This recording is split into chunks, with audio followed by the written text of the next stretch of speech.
என்னம்மா காலையிலே வேலை? புளிமிளகா வைக்கிறேன். சரிம்மா, திருவாரூர் பக்கம் நன்னிலாம் இருக்குல்ல, ஆமாம். ஒரு 5 மாத குழந்தைக்கு வந்து எஸ்எம்ஏன்னு ஒரு நோயால் பாதிக்கப்பட்டிருக்குதாம்மா அந்த குழந்தை.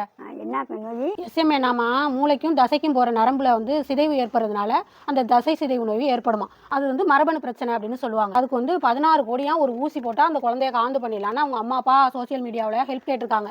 16 கோடியா? ஆமாம்மா, 16 கோடி அந்த ஊசி. நல்ல மரபணுவை செலுத்துவாங்களாம் அந்த ஊசி மூலியமா. அதனால அவ்வளோ காசு ஆகுது போல. அப்படியா? 16 கோடி எப்படிமா செய்ய முடியும்? அதுதாம்மா 16 கோடின்னு யோசிக்கையில் ரொம்ப பெரிய காசு தான், கஷ்டம் தான். ஆனால் அவங்க பேரண்ட்ஸ் என்ன சொல்கிறாங்கன்னா, பார்க்குற நீங்கள் நிறைய சோசியல் மீடியாவில எல்லாம் போட்டிருக்காங்க, சொல்லியிருக்காங்க, ஒரு 10 ரூபா எனக்கு அனுப்புனீங்கன்னா கூட என் குழந்தைய கவுந்து பண்ண முடியும் அப்படின்னு ஜிபே நம்பர் கொடுத்துருக்காங்கம்மா. நம்மளால முடிஞ்சதை அவங்க அக்கௌண்ட் நம்பர் கொடுத்துருக்காங்க, நானும் போட்டிருக்கேன். சரிம்மா. நம்ம வீடியோவில் பார்க்குற நீங்கள் எல்லாருமே இந்த உதவியை பண்ணுங்கள். அந்த பிள்ளைய நல்லபடியாக வளரட்டும், நல்லா இருக்கும், நல்லதே நடக்கும். முடியும், காப்பி குடிக்கிற காசு முடியும், செய்யலாம். யாரும் உதவி செய்வீங்கன்னு இந்த பாட்டி மனமாற நம்புகிறேன்.